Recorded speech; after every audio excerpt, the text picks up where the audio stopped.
Namdev Shastri ऑफिशियलला subscribe करा. सिद्धांत ऐका, आनंदी, निर्भय व सुखी व्हा. धन्यवाद.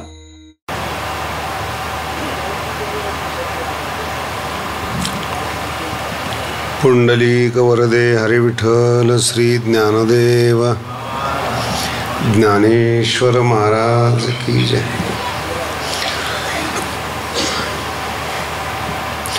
मानवी जीवनाला आनंद देणारे, सुख देणारे, आनंदमय जीवन करणारे, सुखमय जीवन करणारे अशी ज्ञानेश्वरी आहे. ज्ञानेश्वरीचं वैभव फार वेगळं आहे. प्रश्न असा आहे की या जगामध्ये खूप चांगल्या गोष्टी आहेत, नशिबाने प्राप्त होतात.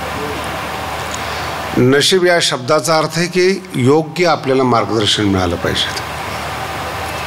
चांगल्या घरामध्ये जन्माला आलो, उत्तम संस्कार मिळतात, शिक्षण मिळतं, नोकरी मिळते आणि पुढचं आयुष्य चांगलं जातं.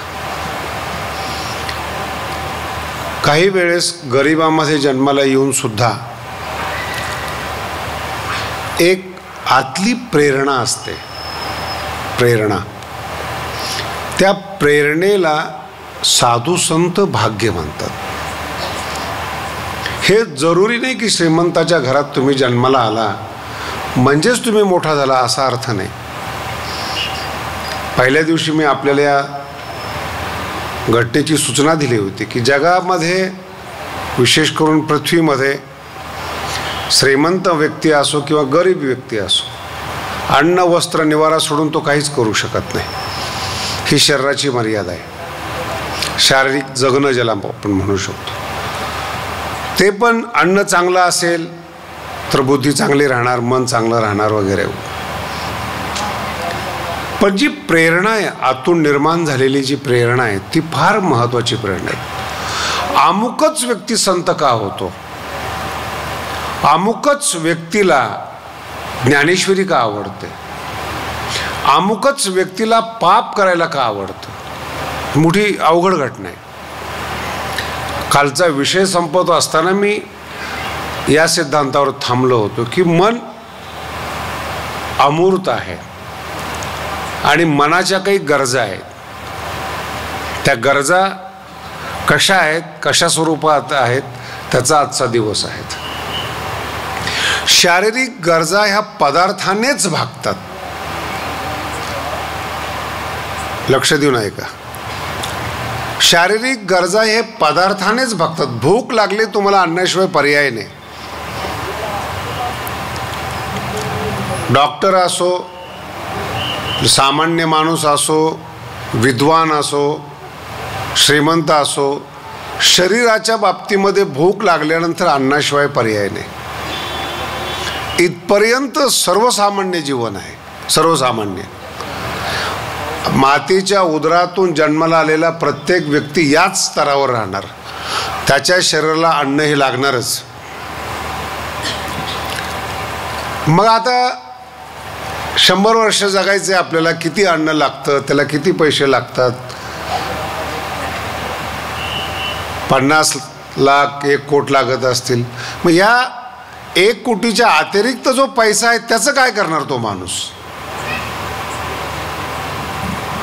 भूमिका व्यवस्थित समजून घ्या.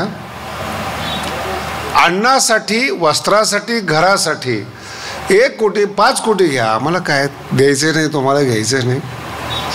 पण ह्या ठरलेल्या रकमेच्या अतिरिक्त जी रक्कम जमा करतो मनुष्य, त्याचा उपयोग काय? त्याचं नाव आहे मन.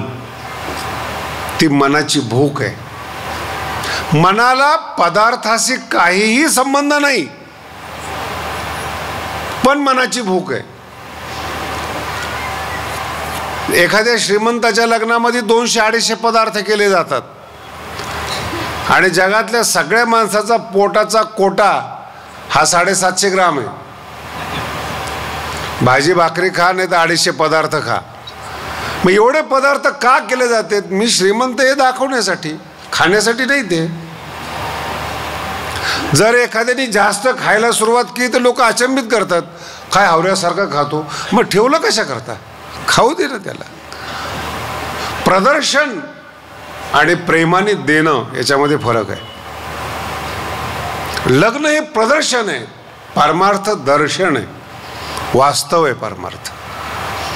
मग अतिरिक्त पैसा कशा करता, अतिरिक्त जगणं कशा करता, अतिरिक्त कठोर मेहनत कशा करता, त्याच्याही पुढे जाऊन सांगतो. अतिरिक्त शरीराला कशा करता झिजवता. गरजेपुरतं जर तुमच्या जीवनामध्ये आहे, मग अतिरिक्त मेहनत. गरीबाचं ठीक आहे, ऊसतोड कामगार आहे, नोकरदार आहे, त्याच्याकडे पैसा नाही, त्याला करणं भागच आहे, त्याला कष्टाशिवाय पर्याय नाही. आपला हा विचाराचा विषय नाही. पण ज्याच्याकडे आहे त्याचं काय, इथून मन आभास तयार करत राहतं. शरीर खरं बोलतं, भूक लागली मला जेवण पाहिजे, त्याला जेवण दिलं, शरीर तक्रार करत नाही. जास्त खाल्ल्यावर करेल, दुसऱ्याचं खाल्ल्यावर जास्त करेल, चमचमीत खाल्ल्यावर अजून जास्त करेल. शरीर खरं आहे, या जगातलं सत्य आहे आणि प्रामाणिक आहे शरीर. भूक लागली सांगणार, नाही ऐकलं ना शरीर बगावत करतं. माझ्याकडे लक्ष नाही दिलं ना तर मी तुला काम करू देणार नाही. मनाची ताकद काढून घेतो, बुद्धीची ताकद काढतं शरीर. माझं पहिलं पूर्ण कर. त्याचा कोटा पूर्ण केला तो सुद्धा मर्यादित करावा लागतो. जर मनाला प्रसन्न ठेवायचं असेल तर. प्रमाणापेक्षा जास्त खाल्लं तर शरीर म्हणतं प्रमाणापेक्षा जास्त खाल्लंस, आता झोप, मला ते अन्न पचवावं लागेल. तू पोटात टाकलंस, पचवणार कोण, मी आहे ना. म्हणून जे माणसाला झोप येते जास्त जेवल्यानंतर, त्याचं कारण तुम्हाला झोप येते असा अर्थ नाही. शरीराने रक्तपुरवठा मेंदूचा कमी केला आणि पोटाकडे वाढवला. आणि मेंदूचा रक्तपुरवठा कमी केल्याबरोबर मेंदूला झोप येते आणि पोटाकडे रक्तपुरवठा केला म्हणजे ते अन्न पचवायची प्रक्रिया चालू होते. हे विज्ञान आहे शरीराचं. आणि सत्य बोलणारं शरीर आहे. मनाचं असं आहे, मनासारखं आभासी जगच नाहीत. आवश्यकता नसताना ते मागत राहतं. लग्न झालेलं आहे, एक स्त्री आहे तुझ्याकडे, तरी ते मन समोर धावणारच, दुसऱ्या स्त्रीकडे पाहणारच. बरं, याची सांभाळण्याची क्षमता नाही यालाही माहिती आहे, पण ते मन आहे ना. आणि तक्रार सामान्याची नाही, तुकोबरायांची तक्रार आहे. काय काय करीतो या मना, परी नायकवे नारायणा. शब्द फार गोड आहे तुकोबराय. याला म्हणतात प्रामाणिकता. तुकोबराय सारखे संत म्हणतात मन ऐकत नाहीत, आणि गल्ली बोळातले म्हणतात मन आमच्याकडे एकाग्र करा. केवढा फरक आहे. याला म्हणतात होत नाही एकाग्रते. म्हणून आजचा जो एक महत्त्वाचा विषय आहे, जसं काल मी विवेकाते भोलवी या शब्दावर सांगितलं, तसं आजचा महत्त्वाचा विषय आहे, मन संतोषाशी चाड लावी. ज्ञानोबराय मनाचा स्वभाव सांगत असताना अर्जुन मुखातून बोलतात, संतोषाशी चाड लावी. हा खूप गोड शब्द आहे. संतोष शब्दाचा अर्थ पर्याप्त आहे तुमच्याकडे, अतिरिक्त करण्याची गरज नाही. मन तुम्हाला गप्प बसू देत नाही. चाड शब्दाचा अर्थ इच्छा. संतोषी माणसाला इच्छा बलात्कार करायला लावते ते मन, इच्छा उत्पन्न करते ते मन. हे जरा सिद्धांत जड जातात म्हणून मध्ये आधी थोडे दृष्टांत घेतो म्हणजे लक्षात येत. रावणा इतका तर श्रीमंत या जगात कोणी झालेला नाही, भविष्यात होणार नाही, कारण की लोकशाही आहे. इतकं चांगलं जीवन जगत होता रावणा. इतकं सुंदर संसार या जगात एकाचाही नाही. मुलगा इंद्रजित, मंदोदरी पतिव्रता. मंद उदरी शब्द आहे बरं का, जिचं कंबर बारीक आहे अशी मंद उदरी. हे सौंदर्याचं लक्षण त्या काळामध्ये मानलं जात होतं. ती पतिव्रता आहे. ती पत्नी घरामध्ये मिळालेली मंदोदरी, सगळ्या घटना आहेत, सोनं आहे, चांदी आहे, शरीर आहे, सगळं आहे. मग का नाश झाला? मनाने मात केली रावणावर. काहीच नाही. हे जे दृष्टांत देतो ना, इतके सुंदर दृष्टांत आहेत, काहीच नाहीत. आणि याला माहिती नाही की सीता कोण आहे. मग शूर्पणखा येते आणि सांगते की जगातली सगळ्यात सुंदर सीता मी तुझ्यासाठी आणत होते. याला म्हणतात जग. यातलं सत्य काय आहे? राजाला ऐकूनच कळत असतं, प्रत्यक्ष घटनास्थळी राजा नसतो. गुप्तहेरामार्फत, आत्ताच्या भाषेत CID मार्फत त्याला कळतं. ती सुंदर आहेत हे माहीत नाहीत रावणाला. मूळ वाल्मिकी रामायणाबद्दल बोलतोय मी तुम्हाला. आणि सीतेची प्रसिद्धी सुंदर आहे म्हणून. विशेष म्हणजे रामायणामध्ये उल्लेख केलेला आहे, सीता सावळी आहे. पण शूर्पणखेने सांगितलं की सीता सुंदर आहे जगामध्ये. मनोविज्ञान पकडण्याचा प्रयत्न करा. पहिला मुद्दा असा आहे, जगातली कोणतीही स्त्री दुसऱ्या स्त्रीला सुंदर म्हणत नाही. कोणतीही स्त्री सुंदर म्हणत नाही. नैसर्गिक आहे.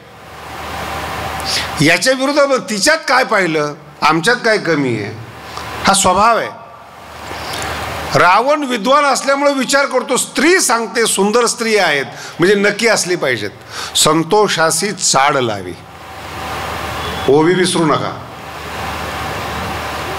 सगळं व्यवस्थित आहे, राज्य सुरळीत आहे, शत्रू कोणी नाही, चारी बाजूला समुद्र आहे, भविष्यात शत्रू येण्याची शक्यता नाहीत. आपलं मन शत्रुत्व तयार करत. न रामाचा संबंध आहे न रावणाचा संबंध एकमेकाशी. मन शत्रुत्व तयार करतं. आणि ती एकदा मालिका मनाने सुरू केली ना, मन त्याच्यातच गुरफडत जातं. या जन्मामध्ये तुम्ही मनुष्य आहात याचा सुद्धा मन विसर पाडतं. इतकं खतरनाक मन आहेत. याला म्हणतात आभासी जग, व्हर्च्युअल लाईफ. एकदम आभास, काहीच नाही, वास्तव काहीच नाही, पण मन तुम्हाला फिरत ठेवतं. त्याच्या डोक्यामध्ये चिंता सुरू झाली. बरं, शूर्पणखेने असं का सांगितलं सुंदर आहे म्हणून? आता नाक कान कापलेले आहेत, स्त्रीने तरी काय सांगावं का कापले म्हणून? ती तिचा अपमान थोडं सांगणार आहे. शूर्पणखा शब्दामध्ये सौंदर्य आहे बरं का. सुपासारखे नख, जे बाकीचा अवतार कसा असेल त्याच्यावरून समजून घ्या. आणि त्या शूर्पणखेला श्रीराम पसंत आले. माझ्या बोलण्यामध्ये सिद्धांत आहेत. रामायण तुम्ही अनेक वेळा ऐकलेले आहेत, पण सिद्धांत लक्षात घ्या. आणि ती नसलेली सुंदर शूर्पणखा सुंदर होऊन रामाकडे येते. नसलेली सौंदर्य प्रधानता ती सुंदर होऊन रामाकडे येते. रामचंद्र प्रभू फार वेगळ्या विचाराचे आहेत, सौम्य बोलणार आहेत. शूर्पणखेने पाहिल्यानंतर सांगितलं माझी इच्छा आहे लग्न करायची. रामचंद्र प्रभू म्हणतात तू फार चांगली आहेस, सुंदर आहेस, पण माझं लग्न झालेलं आहे, ही माझी पत्नी आहे. पण जो दरवाजावर उभा आहे तो कुमार आहे, त्याचं लग्न झालेलं नाही. त्याने जर स्वीकार केला तर तू पहा. खरंय काय? दोघांचं एकाच मांडवात लग्न झाले, लक्ष्मणाचं आणि रामाचं. ती म्हणते मी कुमारी आहे. शूर्पणखा खोटं बोलते ती. तिच्या नवऱ्याचं नाव आहे विद्युज्जीव, ज्याला रावणाने मारलेला आहे. आणि विधवा झालेली शूर्पणखा म्हणते मी कुमारी आहे. रामचंद्र म्हणतो त्याप्रमाणे आमचाही लक्ष्मण कुमारच आहे. काय हरकत आहे तुझ्या प्रमाणे उत्तर द्यायला? माझा सिद्धांत लक्षात ठेवा. रामावरच जर भाळली तर पुन्हा लक्ष्मणाकडे जायची गरज काय तुझी? सिद्धांत लक्षात घ्या काय बोलतो तुम्हाला. तुझं रामावर प्रेम, एकनिष्ठ थांब, एकनिष्ठ राहा. राम आहेत ते, सौंदर्यवान आहेत, रामावर भाळणं काही गैर नाहीये. दंडकारण्यातून रामचंद्र प्रभू जात असताना ते आदिवासी जे लोक होते ना, ते सारखे रामाकडे पाहायचे, निघून जायचे. मागे सीता, पाठीमागे लक्ष्मण आश्रमात गेले, अगस्त्य ऋषींच्या आश्रमामध्ये. दिवसभर काहीच मिळालं नाही. लोक यायचे बघून जायचे ते आदिवासी लोक. अगस्त्य ऋषींना विचारलं का, हो काय पहिल्यांदा मी अशी माणसं पाहिलीत, येतात पाहतात आणि जातात, जेवण पाणी काही असं विचारणं काहीच नाही, बोललं काही नाही. अगस्त्य म्हटले, रामचंद्र प्रभू तुम्ही भाग्यवान आहात. जे लोक तुम्हाला पाहून जात होते ते तुमच्या सौंदर्यावर भाळत होते. जे पाहत होते ते नरभक्षी होते, माणसं मारून खाणारी माणसं होते. तुझ्या सौंदर्यामुळे तुला मारू नये असं वाटत होतं म्हणून ते निघून जात होते. त्यांच्याकडून कशाला पाण्याची अपेक्षा करतो. इथपर्यंत सुरक्षित आला हे त्यांचे उपकार आहेत आणि तुमचं सौंदर्य आहे. म्हणून भाळणं काही विशेष आहे अशातला भाग नाही. परंतु रामावर भाळल्यानंतर पुन्हा राम नाही म्हटल्यानंतर लक्ष्मणाकडे गेले. लक्ष्मण, भाषा फार वेगळी आहे. लक्ष्मण म्हणतात, तो आले हे ठीक आहे, पण मी नौकर आहे, दरवाजावर उभा राहतो, आणि एका नौकराची पत्नी होणं तुझ्यासारख्या सौंदर्यवतीला शोभत नाही. म्हणून राम हे राजे आहेत, 2 लग्न केलं तर चालतं, त्यांना राजाला माफ आहे. पुन्हा रामाकडे, तिकडून पुन्हा लक्ष्मणाकडे. काय काही स्त्रिया उदार मनाच्या असतात, तो भाग सोडून द्या.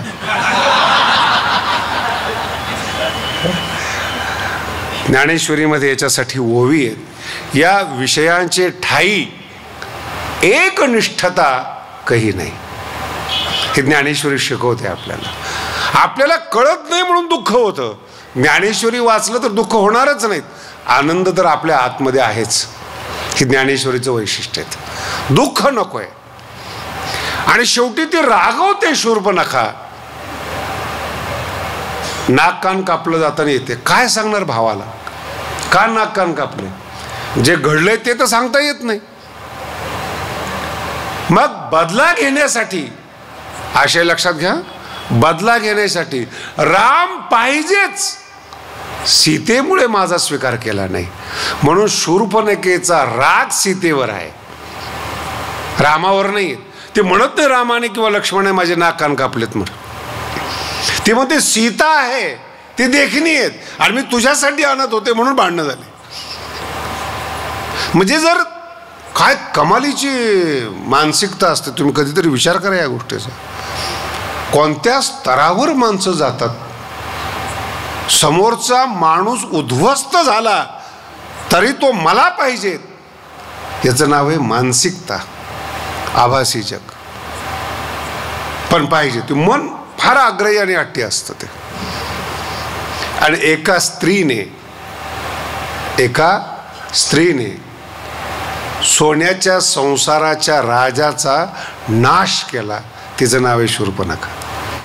नामदेव शास्त्री ऑफिशियलला सबस्क्राईब करा. सिद्धांत ऐका. आनंदी, निर्भय व सुखी व्हा. धन्यवाद.